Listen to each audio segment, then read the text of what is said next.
Bonjour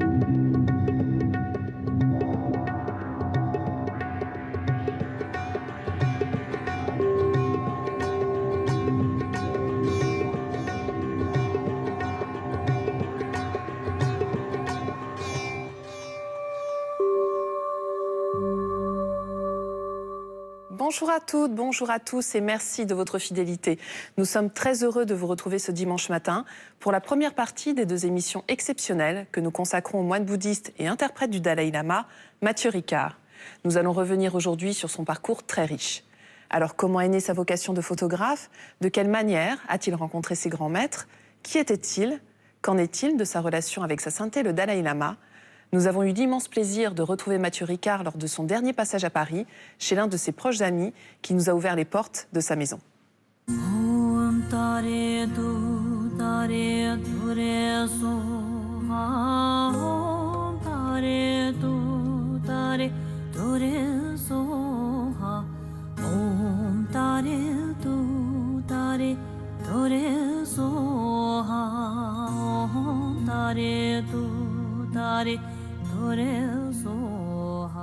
Mathieu Ricard, bonjour. Bonjour. Et merci beaucoup d'avoir accepté notre invitation.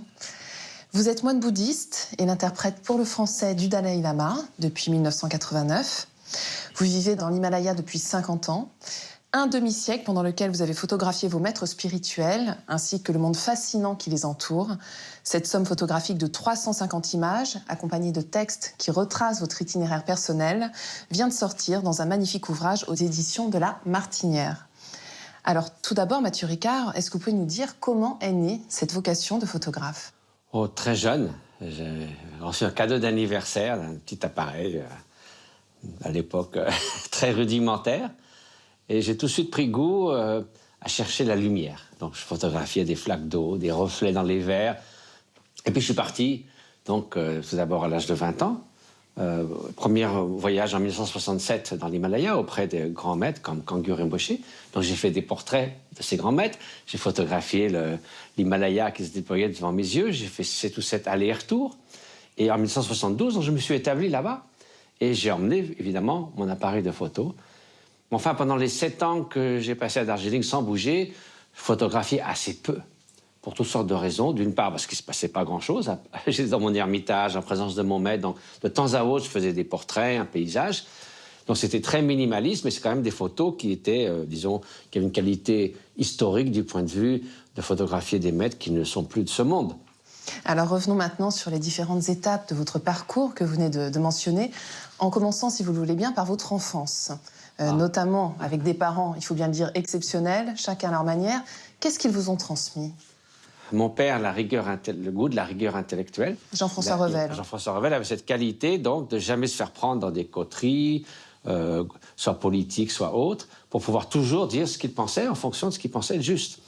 Ma mère m'a appelé plus la bienveillance, et elle continue, puisqu'elle a 94 ans maintenant, et c'était une personne éminemment bonne, chaleureuse, et donc qui m'a montré les valeurs de la bienveillance qui, d'un certain point de vue, sont encore plus importantes que l'intellect. Donc, c'est vrai que j'ai eu beaucoup de chance d'avoir des parents comme ça. Ma sœur m'apprend aussi la façon dont elle traverse la maladie de Parkinson qu'elle a avec un courage extraordinaire. Elle m'a appris que c'est un bel exemple de vie. Et donc, j'ai beaucoup appris de mes proches. Donc, vous êtes ensuite orienté plus vers la science. Vous êtes devenu docteur en génétique cellulaire, je crois. Oui. Et en 1967, vous l'avez dit, là, c'est le coup de foudre. Vous partez justement en Asie et vous rencontrez votre maître racine, Kangur Rinpoche. J'avais 6 mois de vacances entre l'université et rentrer à l'Institut Pasteur. Et je ne savais pas trop ce que je voulais faire. Je voulais faire un voyage. Alors, j'ai demandé à droite, à gauche. Je faisais un peu de judo, parce que je vais aller au Japon. Et puis, j'ai vu les films, les documentaires d'Arnaud Desjardins en cours de montage. C'était un ami de la famille.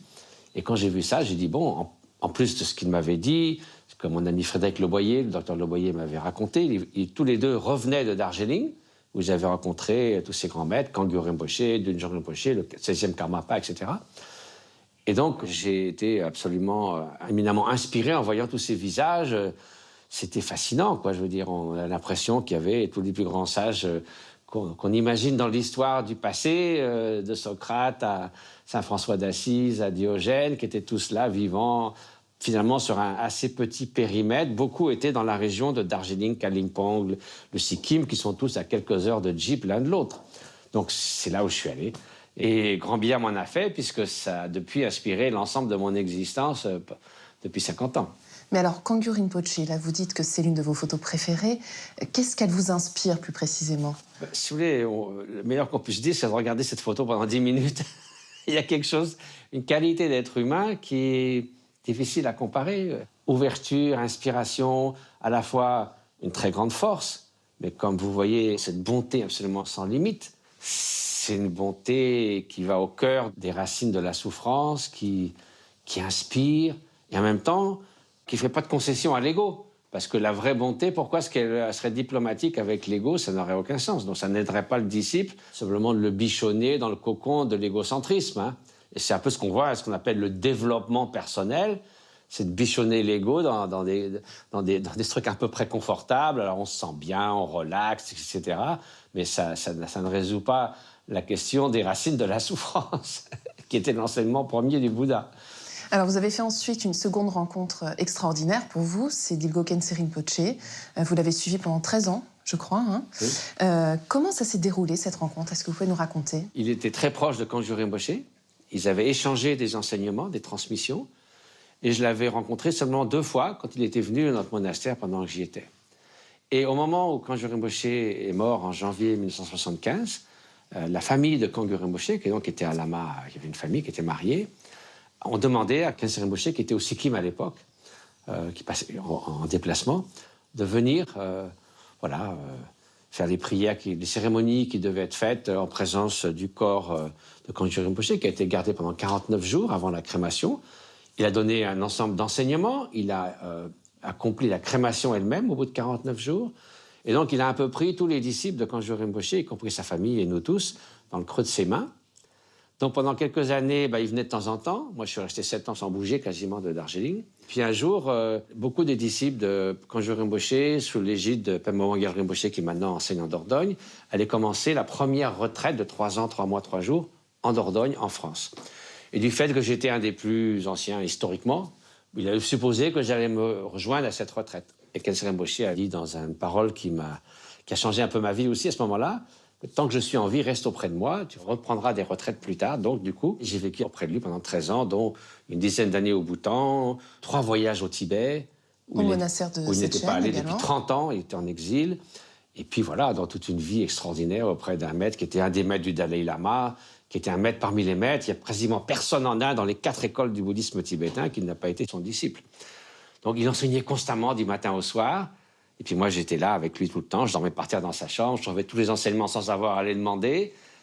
C'était évidemment au-delà de l'imagination. Et puis au Bhoutan, à l'époque, où le Bhoutan était très préservé, c'est un pays absolument unique au monde. Et puis le Tibet, la découverte du Tibet en 1985. Je ne dis pas, on arrive dans une vallée, il y avait 1000 cavaliers qui nous attendaient. Je veux dire, c'est des spectacles comme on n'en voit plus. Les gens avaient une émotion extraordinaire. Et c'est vrai que voilà, c'est une immense fortune d'avoir vécu tout ça. Mais alors justement, vous êtes quand même un très grand méditant et vous avez été dans différents lieux, dans divers ermitages. En quoi est-ce qu'ils vous ont inspiré, ces lieux? Quels sont les principaux lieux qui vous ont touché? Alors les lieux, si vous voulez, on dit que c'est vrai, hein, des lieux où ont vécu des grands maîtres du passé. Si vous êtes près d'un endroit où le Bouddha a vécu, ou près d'une grotte où un très grand maître du passé a médité pendant des années, eh bien, le fait d'être qu'il soit sous vos yeux, j'ai passé seulement 1 semaine dans une île au milieu du lac Kokonor, dans une grotte où avait vécu le grand ermite Chapkar, dont j'ai traduit la biographie. C'est vrai que c'est incroyable, on a l'impression qu'il était parti la veille, et ça, si vous voulez, c'est un encouragement, une source d'inspiration formidable pour votre pratique. Au lieu de simplement d'être dans la nature, vous êtes dans une nature qui est habitée de cette présence. C'est un rappel constant des qualités du maître spirituel, de la teneur de la pratique qu'il enseignait, et donc c'est un encouragement. Alors ça, on le trouve dans les ermitages, mais aussi dans les pèlerinages. Vous en avez fait plusieurs, notamment à Bodh Gaya et Samyeling. Vous pouvez nous dire un petit peu comment ça s'est déroulé pour vous? Alors, les pèlerinages, c'est le sport favori des Tibétains. Alors, ils le font à pied, évidemment, parce que si on monte à cheval, c'est le cheval qui fait le pèlerinage. Et des fois, ils le font carrément en se prosternant de tout leur long sur le long de la route. Ça fait que pour aller de l'Amdo ou du Kham jusqu'à Lhasa, ça peut leur prendre 6 mois ou 1 an. Donc ça, c'est le pèlerinage, un peu la version brute, quoi. Mais c'est vrai que c'est des lieux qui sont en eux-mêmes très spéciaux. Hein, vous voyez le mont Kailash avec le lac Manasarovar. Vous êtes là, assis au bord du lac. On a l'impression que la méditation est aussi bien à l'extérieur qu'à l'intérieur. C'est les lieux qui, en ce qui concerne les conditions extérieures favorables à la pratique spirituelle, sont nettement les plus favorables. Alors évidemment, un méditant très expérimenté, il peut méditer dans les embouteillages et dans le métro, mais tant qu'à faire, je préfère quand même être au bord du lac Manasarovar. Alors on trouve dans votre livre de magnifiques photos de Bodh Gaya et de Samiling. Est-ce que ces deux lieux vous ont également touché particulièrement, Mathieu Ricard? C'est vrai que tous les lieux, notamment les 8 lieux importants du Bouddha en Inde, mais Bodh Gaya, c'est là où le Bouddha atteint l'éveil. Donc pour commencer, le bouddhisme a commencé là. On dit que c'est comme un jardin suspendu dans l'âge décadent des temps modernes. Selon la cosmologie bouddhiste, on dit que ce n'est pas seulement le Bouddha Shakyamuni, mais que 1000 Bouddhas de cette ère, les 4 Bouddhas du passé et tous ceux à venir, atteindront l'éveil à Bodh Gaya. Donc c'est le trône de diamant de l'Inde. Et en plus, quand le Dalai Lama enseigne là-bas, qu'il donne l'initiation du Kanak Chakra à 100 000 personnes, que Dilgo Khyentse Rinpoche allait tous les ans assis sous l'arbre de la Bodhi pendant 3 semaines à réciter 100 000 prières, qui fait une dizaine de pages, la prière de souhait pour tous les êtres dans l'univers. Donc c'est des lieux assez extraordinaires. Et puis Samye Ling au Tibet, en 85, il était en ruine. Sous l'inspiration de Dilgo Khyentse Rinpoche, on a pu avoir la permission de restaurer Samye. Il est retourné en 90 pour bénir le Samye reconstruit. C'est quand même là où le bouddhisme a commencé au Tibet. Et c'est assez extraordinaire, évidemment, de pouvoir visiter ces lieux.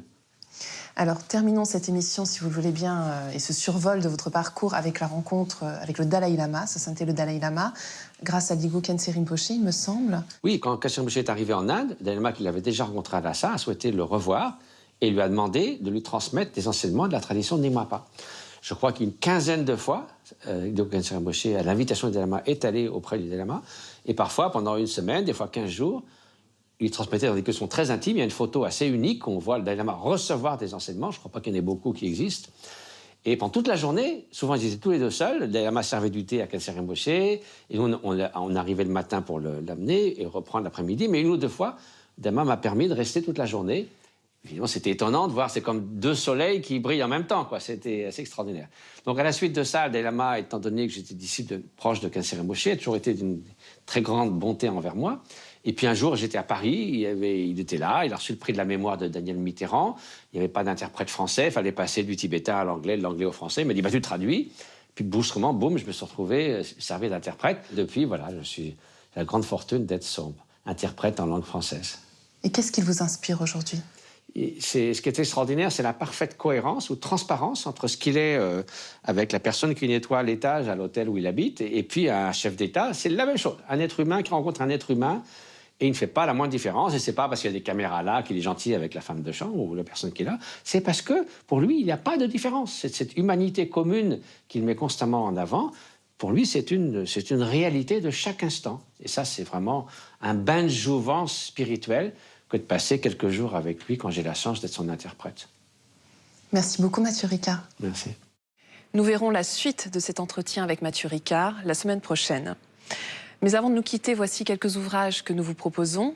Je vous rappelle tout d'abord le livre de notre invité sur lequel nous nous sommes basés pour préparer cette émission, Un demi-siècle dans l'Himalaya, aux éditions La Martinière. Toutes les photographies que vous avez pu voir sont extraites de ce très bel ouvrage où Mathieu Ricard nous raconte son parcours, ses voyages, mais aussi et peut-être surtout ses rencontres, notamment avec les grands maîtres. Toujours de notre invité, avec Jean-François Revel, Le moine et le philosophe, publié chez Pocket Éditions. On y retrouve les réflexions et interrogations passionnantes de Mathieu Ricard, moine tibétain, et de son père, Jean-François Revel, philosophe agnostique éclairé. Au cœur de la compassion, de Dilgo Khyentse, chez Padmakara. Il s'agit du commentaire des 37 stances sur la pratique des bodhisattvas de l'ermite tibétain Togme Zangpo. C'est la fin de cette émission. Vous pouvez la revoir toute la semaine sur France TV, le service vidéo de France Télévisions. Nous vous souhaitons un très, très beau dimanche.